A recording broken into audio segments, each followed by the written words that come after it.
Welcome to the podcast. Súbele volumen. Conversation with the people who were with me. In the world of TV. Carlos tonight. Historias de un reportero. Carlos tonight. Dale que viene lo bueno. Hey everyone, welcome to Carlos Tonight. Thank you so much for listening wherever you get your podcast, and of course for watching wherever you're watching this from. You know, like many of you, I grew up watching comedy shows, and when I was younger, I would sneak in the comedy special on cable when mom and dad was not looking. And of course, I enjoy a good stand-up comedy night with some friends. And in fact, I'm very excited for you guys to meet my guest this week, Victor Mendoza. Where are you? There you are. How are you? Hey. First off, that song is a banger. You like it? A song with your name in it. Dude, I was like in the little, in the digital green room, like, yeah, you know what I mean? Cool. I'm glad you love it. Yeah, dude. That dude, the Latino in me was like, all the blood was boiling. You know what I mean? Yes. Loved it. Cool. Loved it. I'm glad. Did you make that? No, I actually had somebody do it. This kid from Venezuela, he's real good. His name is Sken Galis. Oh, shout out to Mr. Sken Galis. So, okay, I used to be a television reporter, and every night it was homicides, and it was like really bad stuff. And then I remember going home at night and having to watch something funny so that I could just, mellow out and stuff like that. First and foremost, you're a comedian, and you're based in San Antonio. Tell us a little bit about how you were introduced to the world of comedy. Do you remember Pollo Pollo? Yes. Do you know who that is? Okay, my parents used to listen to his tape in the car, and it was in Spanish. Don't get me wrong, but without getting into too deep of something harsh in my life or anything like that, my parents, they fought a lot when I was a kid, but the only time they were happy is when they put on that tape when we took the long road trips to Mexico. They would both be laughing, and I'd be like, that guy's making them happy. And that was like my first experience with what stand-up comedy is capable of. Mm-hmm. Comedy in general is capable of just kind of like mending things. As funny as it can be, because a comedian can like tear apart a relationship on stage if they want to. You're right. It was interesting to watch that it actually brought my parents together, considering I didn't, you know what I mean? Me being born wasn't enough, but it was just cool. So, and then now granted it was in Spanish and I was a kid. I only spoke Spanish with them. So being in school, only speaking English, it was still kind of like a little bit of like this kind of curve going upwards. You know what I mean? Mm-hmm. I was like, he's talking pretty fast for me, but it's making them happy. And I started catching on. I started laughing with them. Don't ask me to ever do comedy in Spanish. Not yet, but I would get there. Yeah. But, and then like, I guess down the road, I started getting really into those, like the 30-minute comedy specials on Comedy Central. Mm-hmm. You know what I mean? Those were my after school specials. It would be Power Rangers, Ninja Turtles, Comedy Central after, you know what I mean? Like that was the order of things that I would watch things. And then I would get to homework or video games.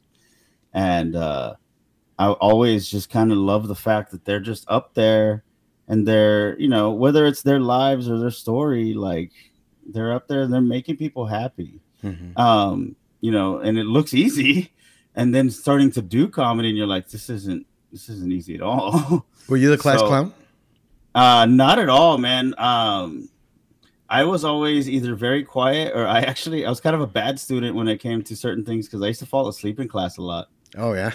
I was the impulsive one that would say something every now and then, and they weren't used to that, so I always got in trouble right away. Oh wow, okay. I remember making an inappropriate joke, and they gave me like a 30-minute talk, but I was like, this guy says it all the time. They don't say anything to him. But I was always very quiet, even today, like even before like my last show that I had. I'm sitting there, in our area, and I'm just quiet. I'm just sitting there and I'm watching and I'm thinking. I don't say a word. I get up there, and I did really well this last show. And I normally don't brag, but dude, anyways, it was cool to see like some people get that perspective. Like, okay, he just sat there quiet. He went up there and did his set, killed it, sat back down. He's quiet again. How long have you been doing it? I'm going on about 4.5 years, maybe 5. I know I started out in the December era, but I don't know if I should count COVID, or being quarantined and locked up. I did a lot of like online comedy specials, but they were always kind of like game showy and stuff like that. I didn't do what a good comedian should have done, which was like write material and prepare. I instead just watched a lot of Star Wars and played video games. And at the time I was drinking like crazy. So, I would say that maybe I took a little break, a year break, or I don't remember how long that was. What was it, like 6 months for us? Yeah. Okay. But so I'm creeping in on that 4.5, maybe 5 year mark. Okay. Like you, I was I'm still I'm quiet, When I go out, I kind of observe, people. Yeah. I remember in high school, going back to elementary school, there was a kid, his name was Eduardo. I can't remember his last name, but he told me, because I was quiet, he goes, hey, if you want to make friends and whatnot, you have to put yourself out there and talk and participate in conversation and all that stuff. And I said, okay. So I took that to heart. So I had an art class and I sat next to this like really funny kid. He was like the troublemaker. And he would make me laugh so much that the teacher kicked me out of class because I was laughing too hard. And so, that's the only time I remember like actually having a great time in school. So when I heard you're a comedian, I'm like, oh, I wonder if he was the class clown. No. So were you that guy or were you me? Quiet. I was you. I always befriended the guy that was a troublemaker. Yeah. I always befriended the you shouldn't talk to him guy. Yeah. Don't get near him. I was always friends with that person for a while, just because the same thing, I guess. I needed to be entertained. You know what I mean? It wasn't necessarily me always doing the entertaining, but I needed my little brain needed to be happy at all times, even if I wasn't doing it. And it was just, if you hang out with that person today, is that the same person today? Your class clown? Ooh, probably not. He's probably like a serious career type of person. Oh yeah, no, not my friend. No, he's I don't think he's done anything serious since then.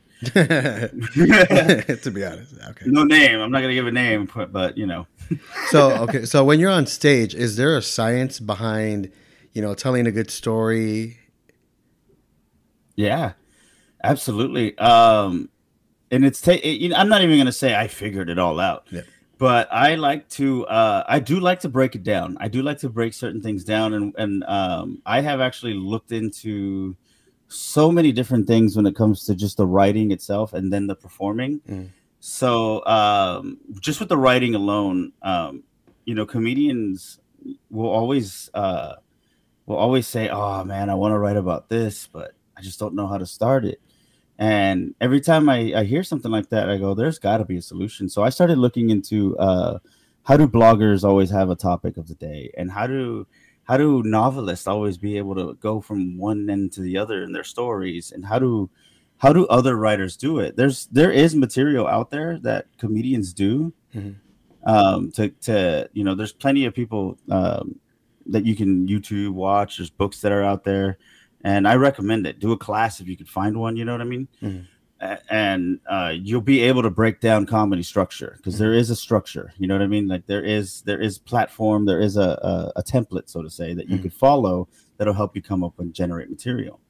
But I started to do that recently, to where I'm doing like word of the day, headline of the week, and then like once a month on the first Monday of every month, I have it on my calendar.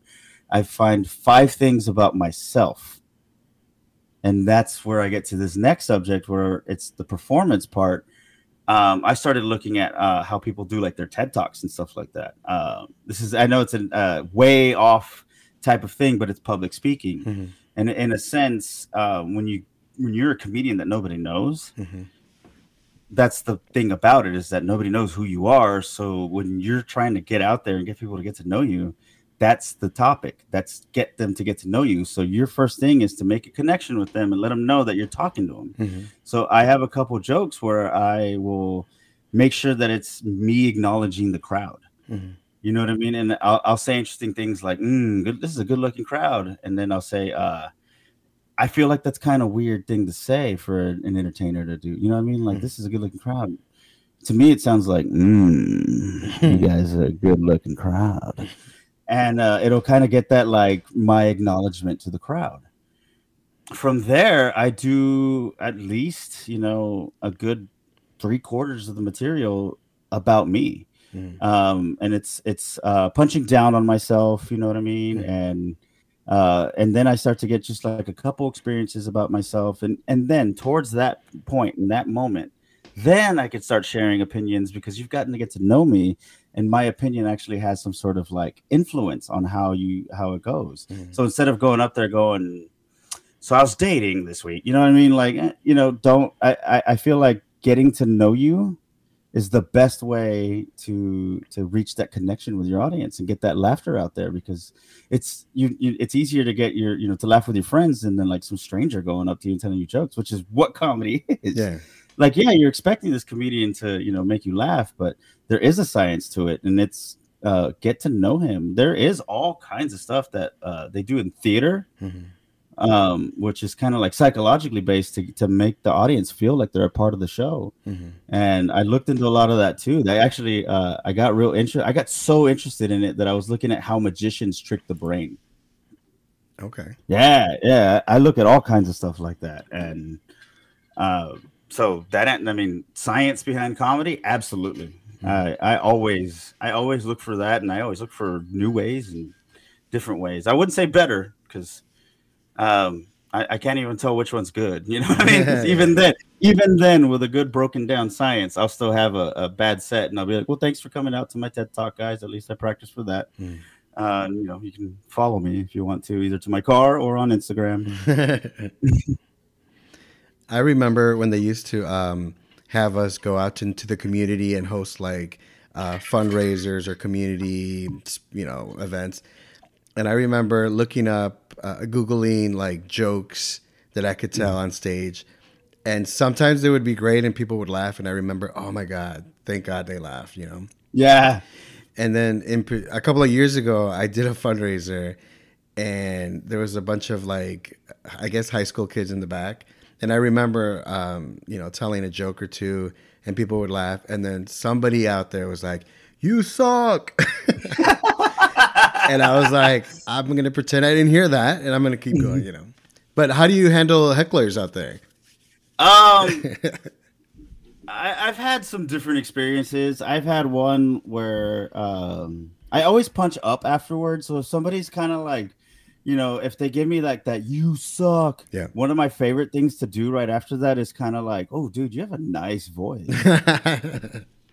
I always punch up afterwards, because so they're trying to insult me, or they'll kind of get like this aggressiveness towards me, and I'll just, I'll take a moment and pause, and I'll stare. And I have this thing about me where even if I'm smiling, like sometimes people can't tell, so it'll look like I'm angry, and I'll just kind of like give them a compliment.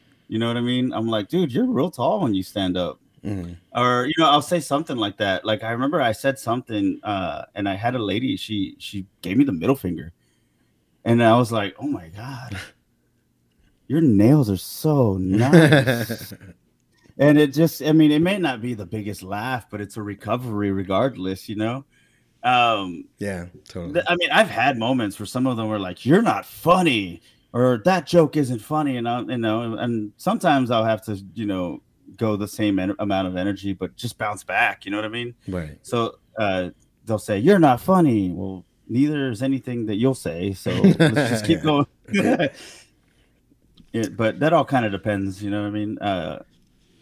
After a while, you learn. You know what I mean? Like, okay, this is this type of crowd, and they like these types of jokes. I'm not gonna speak for every comedian or anything like that, but what I like to do is I observe how, like, if I'm not on first, I observe okay, they like these types of jokes, and I got stuff for that. And I'm always going to involve the crowd in my material.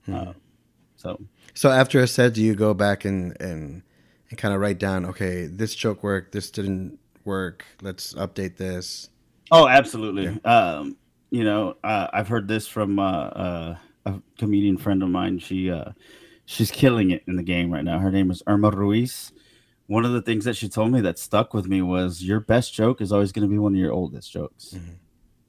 And the reason that is because I have like some of the jokes that I wrote, like, year 2 that I still use, and I'm still tweaking it. You know what I mean? Like, I'm still working on that material to the point where, like, it amazes me that it still grows. Like, each one of these jokes, and if we're writing every day like that, it could sound overwhelming, but it's to that point where, like, man, like, it doesn't stop. Sometimes you shorten it. Sometimes you add a new tag. Somebody will say something one day, or like sometimes an audience member even has helped me with a tag once, or just like a random friend that hasn't been in comedy. You want that outsider perspective because that's who you're, giving the entertainment to. That's who you're making people laugh. Like, and you should listen to that. Like, it's a business in a sense, and you always want to listen to your customers' needs, and it's kind of the way to put it. You know what I mean? In your opinion, how has comedy changed over the years? I think the overall outside in perspective has changed in a sense too, where we used to see comedians as like, man, this guy, he's doing it big and this and that. And I think now that I've kind of been in the local scenes and I've seen other local scenes, I always get this idea that, like, people don't want to go anymore. And I get it. I mean, sometimes they've either been to a bad show or they don't know who we are. So it's almost as if it's a little bit harder to get attention and to prove to people that what we're doing, hey, it's good. You know what I mean? That's one thing that's changed. And then the one subject that everybody would love to talk about is how the people getting offended by things. And that is something that happens, but I don't want to say it's unavoidable. Even if you try to avoid it as much as you can, if you stay true to yourself, it's kind of hard to cross that path. You know what I mean? If you're staying true to material about yourself, you're talking about yourself more. It does get a little harder to cross that, like, oh, that's offensive type path. Oh, okay. Yeah, that was my next question. Do you ever say something and think to yourself, "Oh, I think I crossed the line"? Or not really. I do have a couple of jokes that what is it that I get told? I got told that I don't cross the line. I run up against it and stay there. I like that. Yeah, and I was like, all right. I mean, it has to be someone else that says it anyways, right? Right. Yeah. And ever since the whole slap incident at the Oscars, you know what I'm talking about? Yeah. Do you get scared at all, or about what you might say? No, I for one, don't respect the stage. Right. You know what I mean? And two, I took martial arts. You know what I mean? I got my 3rd degree black belt in Taekwondo. You can go ahead and try and slap me. You know what I mean? Oh my gosh. Yeah. So what does your comedy focus on? You said yourself. Is it more like growing up or like present day? It's a little bit of both. I like to. I have a couple stories where I'm comparing the two. I do some stories about my parents taking me to Mexico when I was a kid, and some of the experiences with that, and I talk about things I've learned, like things I've learned since then too. There's a couple stories that I'll share with just my like everyday to day experience, like kind of like, oh, this is how I wake up and how I'm feeling about myself, and let's just move on. One of the things that I've always enjoyed about what I've been doing with my material is that this is things that I used to be ashamed of. You know what I mean? Things that anybody could be ashamed of. That's what makes it relatable. Such as like, a man and his body weight. Like, men don't talk about their body weight outside of comedy. Yeah. You know what I mean? It's usually something like, all right, you guys can tell I'm kind of tubby. You know what I mean? Like, and just right then and there, you're already like, I like this guy. Yeah. So, but I talk about like full body hair. You know what I mean? Like since middle school, I was already with shoulder hair. So you could like, I grew up like I hate me for this. So when I started like, when I started working different jobs and stuff like that, getting better jobs, I was like, I'm gonna go get waxed. And I started like taking care of that all the time. And after a while, I was like, I don't care anymore. And I started to talk about it on stage, and people, it's the same thing. Like, oh, that's gross, but that's funny. You know what I mean? Because I'm not the only one. And it's interesting to see the different reactions in the crowd to something like that, because it's something that's still sprinkled around throughout humanity. Like, there's hairy men out there, and there's women out there that like it, Oh, okay. Yeah. Well, okay. So tell us what comedy has brought to your life. Oh man. So that's a good question. I'll tell you that much. Comedy has brought more than just making that thing in my brain just wiggle around and make me feel like dopamine and feel happy. Comedy has kind of given me like this empowerment. You know what I mean? As far as me doing comedy, it's coming back to the whole talking about things that I'm ashamed of again. Where like I used to hate this about me, and now it's making people happy, and I'm turning what used to be a negative for me into happiness. You know what I mean? It's that same thing when I'm looking at what my parents were going through, and then they put in that crappy sounding tape of Polo Polo. You know what I mean? And you hear all the sound effects, and they're happy, and they're actually smiling together. I've always liked that. And then one of my favorite things that I've always said about comedy is that it lives everywhere. Even you said you were doing a charity event, and I have something on that later on. You're doing a charity event, and even then, like, comedy was involved there. Comedy's in music. Comedy's in, you know what I mean? It's all over the internet. It's on TV. It's in the radio. It's everywhere. You're laughing. It's the water cooler conversation even has to be funny. That's what I love about it. What's a feeling like when you make someone laugh? I know that when I tell a joke or I'm at the bar, like, I'm normally not the life of the party, but I like to make people laugh and see a smile, and that makes me feel good. How about you? That's the same. Yeah, absolutely. It's addictive. It's that. It's definitely like a therapy. It's a form of therapy for. I've heard other comics say the same thing. You know what I mean? Yeah. Especially like, say for example, you Google the joke, right? Like you Google the joke, and even then, like, oh, good, they laughed.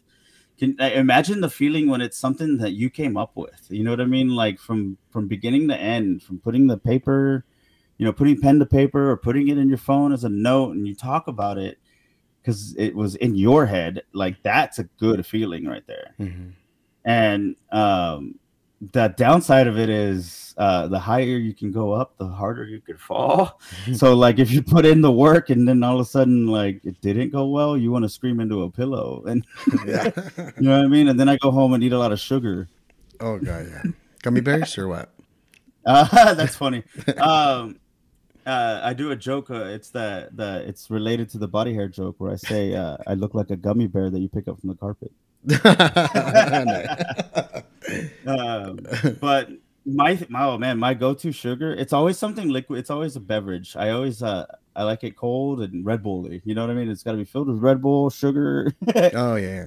Or I do the paletas, the strawberry creamy ones. You know what I'm talking about. I think so. Yeah, you either get them from the gas station or you got to get them from the corner store in Mexico. Yeah. Or from my best friend Anna's shop in Chicago. There Shout you out. go. Shout out. Thank you, Anna. So if somebody out there is listening and they want to pursue a career as a comedian, and I've seen those reality shows. I think it was called Last Comic Standing. Yeah. How does someone even start? Well, every local comedy scene is going to have some sort of community already, especially now. It's so much easier because of the internet. I would suggest start first with two things. Look for your Facebook groups. You know what I mean? Just type in your city. So for me, San Antonio Comedy, we have a Facebook group where we have the schedule for all the open mics. So that way there's like one every, there's almost one every week or every day of the week. Friday and Saturday, Sunday. No, there's even one Sunday now. So even Friday and Saturday, those are show days, like strictly pretty much. It seems like it. They're open for an open mic, but that's what we have so far. Some days there's more than one, so you could do like a circuit. You know what I mean? and get involved. You know what I mean? Like, if you're not gonna go and try out comedy right away, then go watch. You know what I mean? Go see how it starts from the beginning. Go see how it goes from there. Don't put yourself in that Netflix special mindset already. Yeah. You have to remember that it's a process. Yeah. And it's gonna take a minute to get up there. You know what I mean? So, enjoy that process. Get to know the people. Because when you do that, it gets more real, and you get to actually like hang out with a community of like-minded people, and you make friends, and you're writing 4 minutes of material, and you're working on that. Next thing you know, a few years down the line, you have 10 minutes, and then it becomes 15, and then it becomes 20, and then and then you're like, hey, we need you in this other city, and you know what I mean? It just keeps going and going and going, and just it's persistence and have tough skin for one. That's one thing. The other biggest piece of advice is learn the business side of it. Comedy is a business with the front of the house and the back of the house, just like anything else. And so that's going to involve, look into how business does their marketing. You know what I mean? Like, you got to be active on social media now. You know what I mean? If you're one of those people that are like, oh, well, I don't trust hate Facebook. social media. Yeah. And I'm like, cool. Well, no one's going to ever learn who you are. Right. And even then, like, deep down inside, I have moments where I'm like, I feel silly making this post, or I feel silly making these reels. Yeah. But like, you'll find a way if you keep at it and you keep trying. You know what I mean? Just know that you got to have a presence there, and in that presence online, it's okay to be a little serious sometimes, or it's okay to not take yourself too serious either. You can go either way. And I learned everything I could to get myself out there. I started comedy with a podcast. And then with the podcast, I was like, well, I don't want to pay somebody to design a website. So I learned how to design a website. I don't want to pay somebody to learn how to do graphic design. So I learned how to do all that. Take the time to learn all that, man. At least that's how it's been for me. If you have connections and if you have people willing to help you, that's another thing too. You know what I mean? You'll make those connections. So online, there's your front of the house, and it's go there, be present, and don't be afraid to network. You know what I mean? And learn what it's going to be like, because there's going to be ups and downs in comedy. It's all made to make people laugh, but you'll still run into, some speed bumps here and there. Yeah. And you're going to bomb. Every comedian bombs.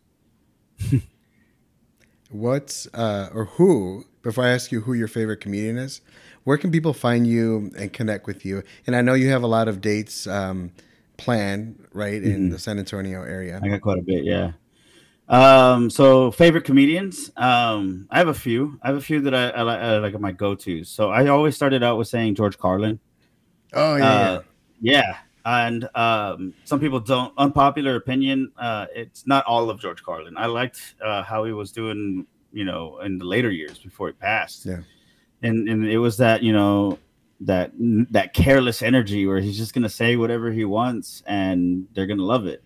And it takes a while to realize that he earned that. You know what I mean? He had the following for it. He had the time to build that up, and he's not doing those weird musical songs anymore that he used to do, and those weird like fake radio baseball game things that he you know what I mean? Like, he's tried all kinds of things, and that's the thing.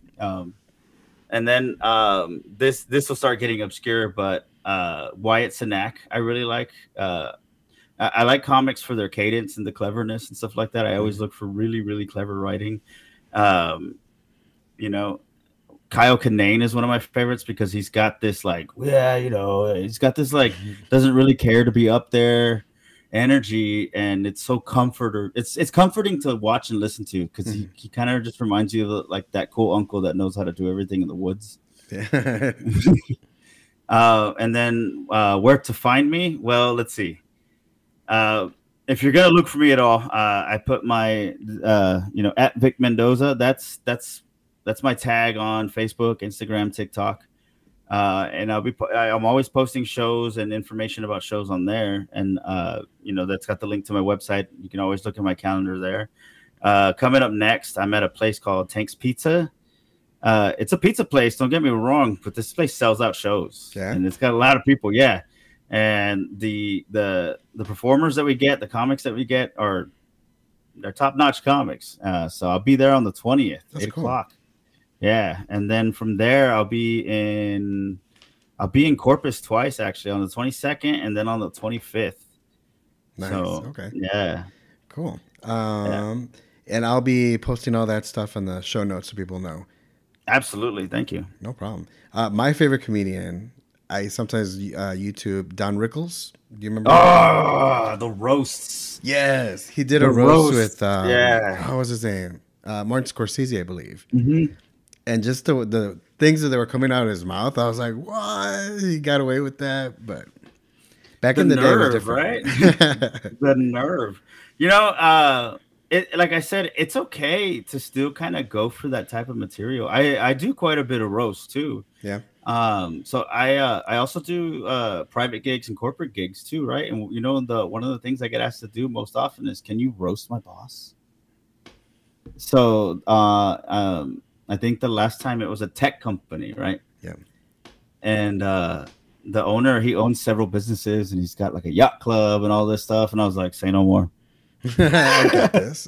You already got it. And I was like, I got 10 minutes on just that. And I'm like, what else? Okay, keep going. And then like, all right, stop, hold on. And you know, it's fun.